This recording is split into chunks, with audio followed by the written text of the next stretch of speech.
बिस्मिल्लाहिर्रहमानिर्रहीम। इस वीडियो में हम जानेंगे कि सोसाइटी में जो है वो किस तरीके से आप प्लाट या मकान वगैरह ख़रीद सकते हैं। देखिए, बात यह है कि अगर आप किसी टाउन वगैरह में प्रॉपर्टी ख़रीदना चाह रहे हैं तो सबसे पहले आप किसी प्रॉपर्टी डीलर से बात करेंगे। वो आपको उस टाउन में, उस सोसाइटी में जो है मुख्तलिफ प्लाट या मकान वगैरह दिखाएगा। तो मिसाल के तौर पे आपको एक मकान जो है वो पसंद आ जाता है, तो आप उस प्रॉपर्टी डीलर से कहेंगे कि बात यह है भाई कि आपको मैं कमीशन दूंगा, लेकिन जो असल मालिक है आप मुझे उसके साथ बैठाएं। आपने किसी सूरत भी जो है प्रॉपर्टी डीलर के साथ टोकन नहीं करना, बयाना नहीं करना, रेट तय नहीं करना। अगर आप उसके साथ लेन देन करते हैं तो इसकी कोई कानूनी हैसियत नहीं है, क्योंकि वो बंदा मालिक ही नहीं है, वो प्रॉपर्टी डीलर है। आप उसके साथ कमीशन उसको ज़रूर देना, लेकिन जो आपने लेन देन करना है वो आपने असल मालिक के साथ करना है। जब आपको वो असल मालिक मिला दे तो आप उसके साथ बैठें, उससे आपने पूछना है भाई ट्रांसफ़र लेटर जो है वो किसके नाम पर है, और ये जगह, ये आपने ये प्लाट वगैरह किस्तों पर लिया था या आपने नकद लिया था, उसकी रसीदें वगैरह, और उसके अलावा मकान का नक्शा और दीगर जो टाउन के वाजबात हैं उनकी तफसीलात पूछ लेनी है। और उससे कहना है कि भाई आपको मुकम्मल फ़ाइल की फ़ोटोकॉपी करवा कर दे दे अगर आपका उसके साथ रेट तय हो जाता है। रेट तय होने की सूरत में आपने उसको टोकन वगैरह देना है। ज़्यादा पैसे नहीं देने, वो आप 50,000 1 लाख रुपए तक दे सकते हैं। और उसको भी आप किसी सादा कागज़ पे तहरीर कर लें। अगर मौका पर मौजूद 2 गवाहान हैं तो उनके नाम वगैरह आप लिखें, कोशिश करें गवाह लाजमी डालें। और अगर प्रॉपर्टी डीलर अपने पैड पर लिख देता है और साथ में अपनी गवाही डाल देता है, कोई एक और बंदे की गवाही, तो उससे आपने असल मालिक से ये बात तय कर लेनी है कि ये जो टोकन मैं आपको दे रहा हूँ ये काबिल वापसी है। अगर आपके कोई वाजबात क्लियर ना हुए या कोई इस जायदाद का कोई तनाज़ा चल रहा हुआ तो आप जो है ये पैसे जो बतौर टोकन आपको दिए गए हैं ये आपने मुझे वापस करने हैं। अच्छा, आप उसकी फ़ाइल लेकर जो है आपने मुतलका जो टाउन है, सोसाइटी है, उसके हेड ऑफिस में आ जाना है। आपने आकर वहाँ से पता करना है कि इसकी किस्तें वगैरह जो हैं वो क्लियर हैं, और इसके अलावा जो दीगर टाउन की तरफ से वाजबात वगैरह होते हैं वो भी क्लियर हैं। और इस प्रॉपर्टी पर अदालत में कोई केस वगैरह तो नहीं चल रहा, इसका कोई तनाज़ा तो नहीं है, और ये जो रकबा है इस पर इसने कोई मकान कर्जा वगैरह तो नहीं लिया हुआ, इस मकान पर कोई ज़मानत वगैरह तो नहीं दी हुई। मतलब सारी चीज़ें आपने उधर से पता कर लेनी है, चेक कर लेनी है। अगर उसके ज़िम्मा कोई वाजबात हों तो आपने जब दोबारा उससे मुलाकात करनी है उसे बताना है कि भाई बात यह है कि मैं आज आपसे ये प्रॉपर्टी ख़रीद रहा हूँ। आज से पहले इसके प्रॉपर्टी के ज़िम्मे जो भी टैक्स वगैरह हैं या बिल वगैरह हैं, जैसे बिजली का बिल है, गैस का बिल है, ठीक है जी, या टाउन के कोई वाजबात है, वो सारे के सारे आपने अदा करने हैं। ये बात आपने तय कर लेनी है अगले बंदे के साथ, ठीक है जी। अब जब आपकी हेड ऑफिस से तसल्ली हो गई, आपका रेट तय हो गया, उसके बाद जो है आपने उसके साथ बयाना करना है। और बयाने के लिए बेहतर है कि आप कंप्यूटराइज, पहले वो 1200 का स्टाम्प था, वो गालबन 3000 या 3100 रुपये उस पर लग रहा है, वो आपने निकलवा लेना है और उस पर आपने बयाना करना है।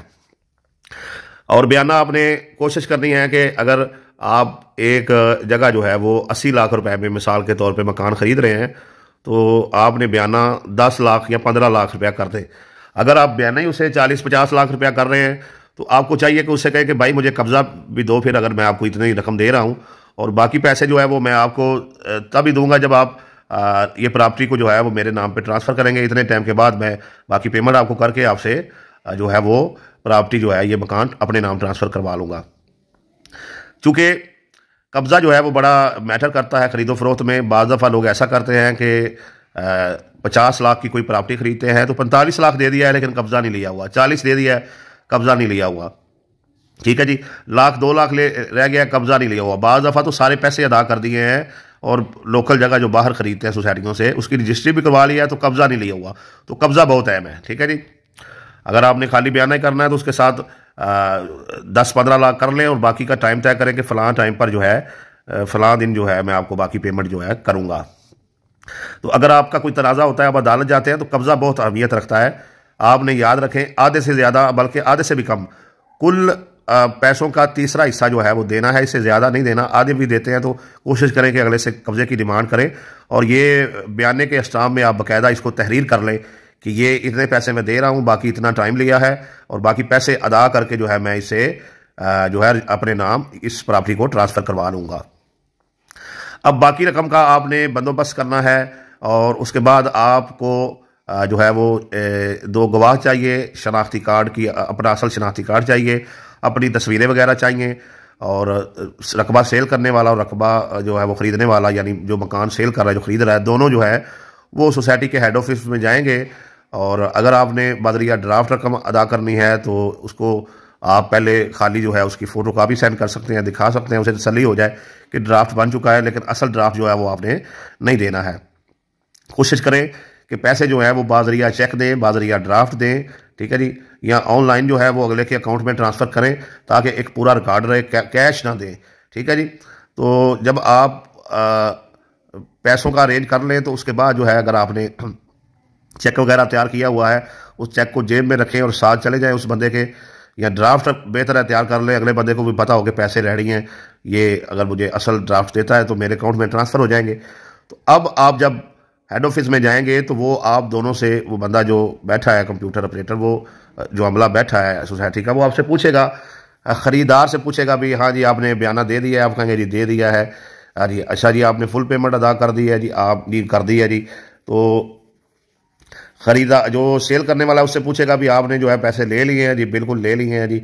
और उसके बाद रूबरू गवाहान जो है वो आप उसके नाम से आपके नाम पर जो है वो ट्रांसफ़र लेटर बन जाएगा और आपकी फ़ाइल जो है वो बना दी जाएगी, ठीक है जी। बाज़ दफ़ा ट्रांसफ़र लेटर मौका पर दे देते हैं, और बाकी जो होती हैं रिक्वायरमेंट वगैरह, टाउन की मेंबरशिप वगैरह, वो भी 2-3 हफ्ते में बनाकर आपको जो है वो दे देते हैं।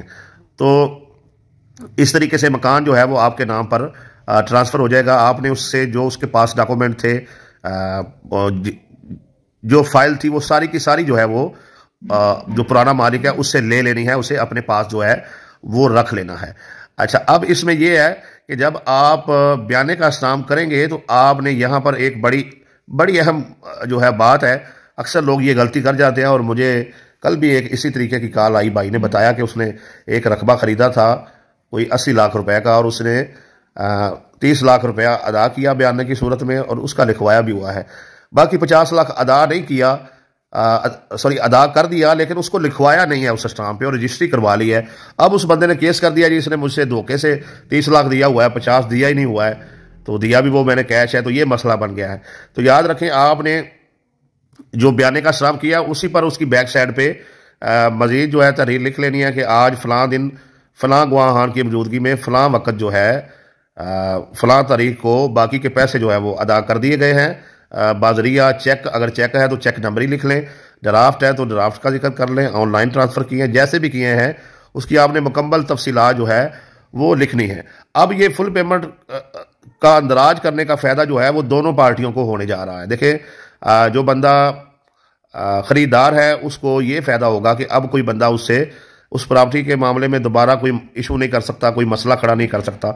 जिसने सेल किया है उसका कोई कल कला को कोई और रिश्तेदार जो है वो आपको तंग नहीं कर सकता कि यार आपने तो ख़रीदा ज़रूर था लेकिन आपने तो आज तक पेमेंट ही क्लियर नहीं की, इतने पैसे बाकी हैं। तो जब आप फुल पेमेंट का स्टाम्प करवा लेंगे तो ये चीज़ क्लियर हो जाएगी, आपने उसी पर जो है ये तहरीर कर लेना है, कोई आपको तंग नहीं करेगा। और जो सेल करने वाला है उसको ये फ़ायदा होगा कि वो बैंक में जाकर बता सकता है कि उसके पास इतनी ज़्यादा अमाउंट जो है वो कहाँ से आई। FBR में वो जो है वो जो उसने प्रॉपर्टी सेल की है उसका प्रूफ पेश करके जो है वो क्लियर कर सकता है कि उसकी जो पास पैसे हैं वो कोई ब्लैक मनी नहीं है, बल्कि उसने अपनी प्रॉपर्टी को सेल किया है, तो इस तरीके से उसके पास जो है ये पैसे आए हैं। इधर हो